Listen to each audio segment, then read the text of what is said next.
Hello my dear children of 10th standard.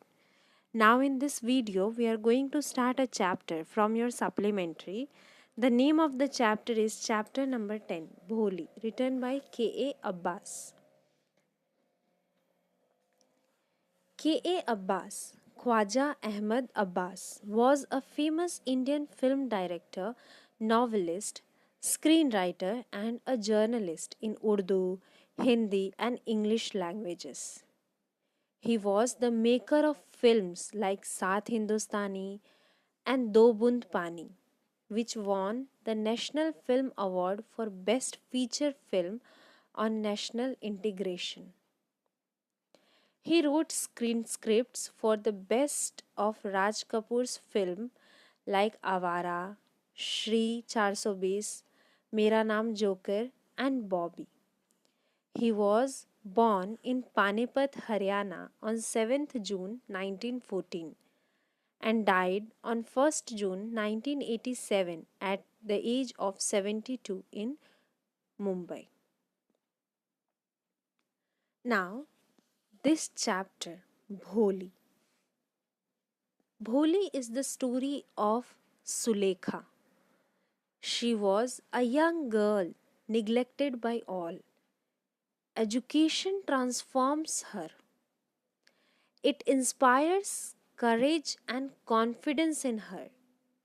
She raised her voice for her rights. Yes, so what is there in the story? So let us begin the story. Now, Bholi was the fourth daughter of Nambardar Ramlal. Nambardar means one who collects the revenue. She had fallen off the cot, means once she had fallen off the bed when she was just 10 months old. Perhaps some part of her brain was damaged. Out of all children, only she remained backward.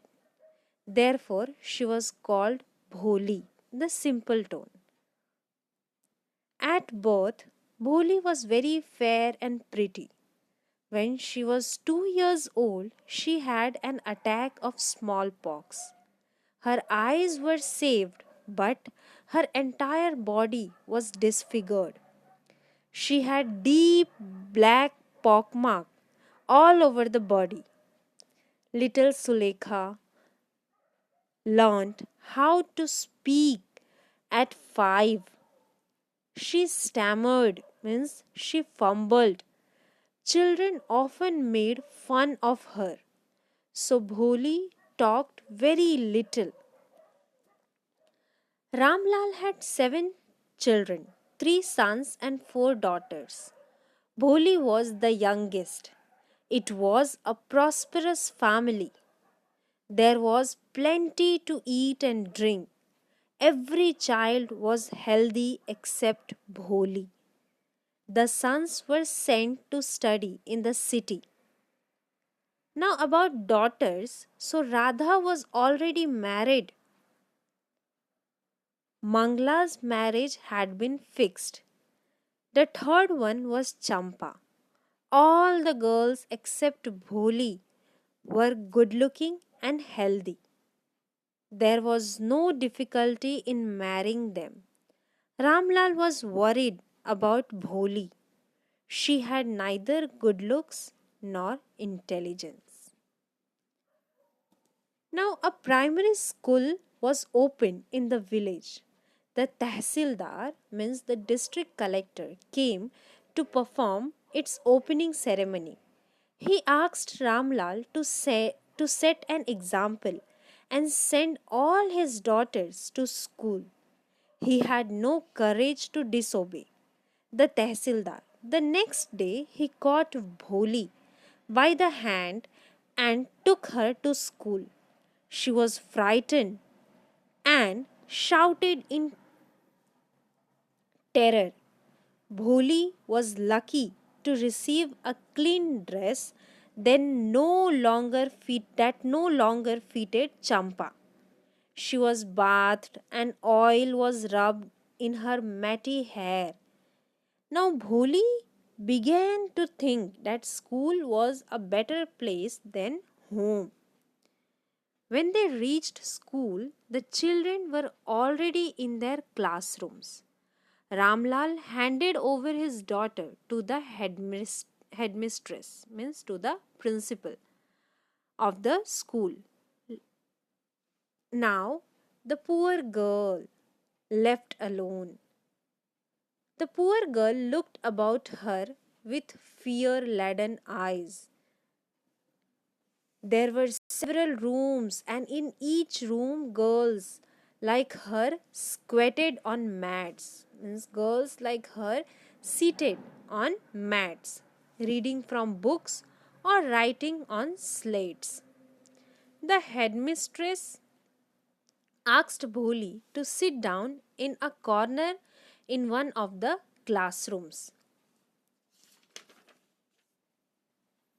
Now Bholi was glad to find so many girls there.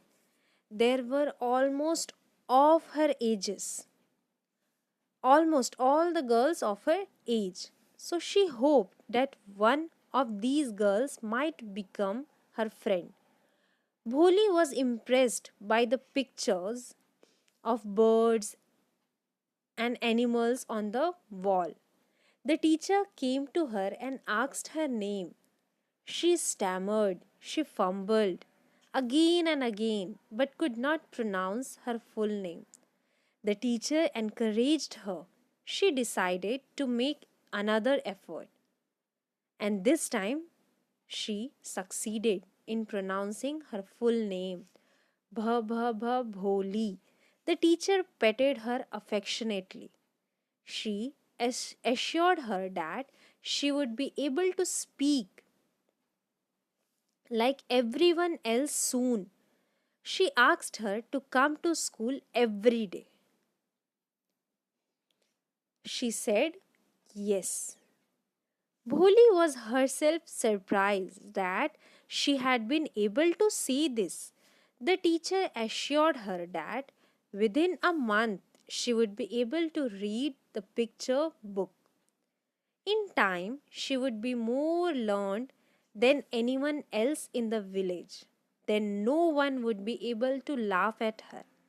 Bholi's heart was beating strongly with a new hope and a new life. At last, an offer from a well to do bridegroom for Bholi. Means one day an offer came from a well to do bridegroom for Bholi. He had a big shop, a house of his own, and several thousands in bank. He was not asking for dowry. The bridegroom was almost the age of Bholi's father, and he also limped. Limped means one who cannot stand or walk properly. The children from his first wife was quite grown up. These things didn't matter to Bholi's parents. They were happy that she was at least going to be married. Bisambar the bridegroom of Bholi, was a prosperous grocer. Grocer means one who runs ration shop. He came with a big party of friends and relatives. A brass band was playing a popular filmy tune. Ramlal was overjoyed to see such a pomp and splendor, to see such a luxury. Now Bholi's elder sister was jealous of her luck. The bridegroom lifted the garland of yellow marigolds. A woman slipped back the silken veil of Bholi, means the cover, the dupatta. So, a woman slipped back the silken veil on the cover of Bholi. Now, Bisambar took a quick glance. The garland remained poised, means the garland remained still in his hand, and he cried that she had pockmarks on her face. If he was To marry her, her father must give him 5,000 rupees as dowry. Ramlal placed his turban at Bisambar's feet. He was ready to pay 2,000 rupees. The bridegroom didn't budge, means didn't agree from 5,000. At last, Ramlal went in and opened the safe and counted the notes. He placed the bundle of notes on Bisambar's feet. The greedy Bisambar had a triumphant smile on his face. Means the greedy Bisambar had a victory smile on his face.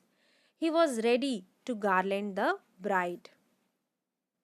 Before Bisambar could garland her, Bholi's hand struck out like a streak of lightning and the garland was flung into the fire. She got up and threw away the veil. Means she threw the cover, she threw the dupatta. All her relatives and her parents were stunned to hear her speak without stammering. Bholi asked her father to take the money back. Now Ramlal called her crazy and she wanted to disgrace the family. Bholi replied that she would not have such a mean and greedy man as her husband. Visambharnath started to go back with his party. Ramlal turned to Bholi and asked what she would do as no one would even ever marry her.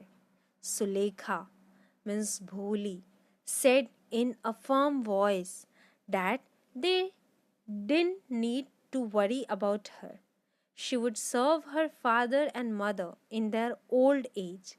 She would teach in the same school where she had learned so much. Bholi's teacher had been watching the drama, standing in a corner, and in the last she said, "Yes, Bholi, of course, of course."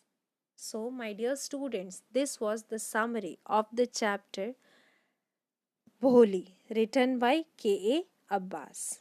Thank you.